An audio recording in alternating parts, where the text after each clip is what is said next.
আমরা একজন অভিভাবকের সাথে কথা বলবো যে তার পার্সপেক্টিভ থেকে সন্তান লালন পালনের ক্ষেত্রে উনি কি প্রতিবন্ধকতা বোধ করেন। আচ্ছা আন্টি, আপনি এই কাজগুলো করতেছেন, সারাদিনে কতক্ষণ সময় দিতে হয়?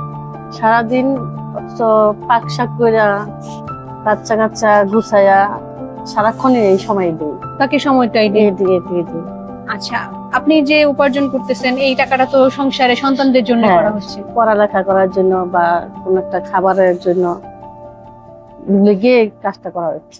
আচ্ছা, এটা করতে গিয়ে আপনার সন্তানদের সময় দেওয়া বা সেক্ষেত্রে আপনার কেমন কি ফিল হয় যদি একটু বলতেন। আমি এই কাজ করতে করতে অনেক সময় বাচ্চা পড়ালেখা করে কিনা বা পড়তে বসে কিনা, খাবার দাবার ঠিক মতন হয় কিনা সেটা আমি খেয়াল করতে পারি না, বা খোঁজ খবরও তোরকম একটা স্কুলে গিয়েও যোগাযোগ আমি রাখতে পারি না।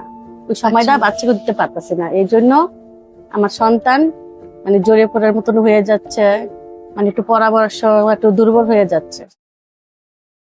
আচ্ছা আচ্ছা, তো এটা আসলে তো আমাদের করার কি আছে, মানে কাজ তো করতে হবে, উপার্জন তো করতে হবে জি, উপার্জন সংসারে। না করলে তো বাসা ভাড়া দিয়া ঘর ভাড়া দিয়া তো থাকতে পারতাছি না, অনেক কষ্ট হইতাছে একজন ইনকাম দিয়ে, এই জন্যই উপার্জন করা না। তবুও আমাদের একটু আবদার থাকবে যে এই যে কাজ করতেছি, অ্যাটলিস্ট যখন আমরা একসাথে খেতে বসতেছি বা কিছু হচ্ছে ওই সময়ে সন্তানদের একটু খোঁজ খবর রাখা, ইভেন ওরা ভবিষ্যতে কি হতে চায় ওদের ওই স্বপ্নটা যদি ধরাই দেওয়া যায় যে তুমি কি হতে চাও, একটা লক্ষ্য নির্ধারণ করা, তাহলে ওরাই দেখা যাবে যে ওদের মতো গাইডলাইন মতো চলতেছে যদি আপনাদের সাপোর্টটা পায়।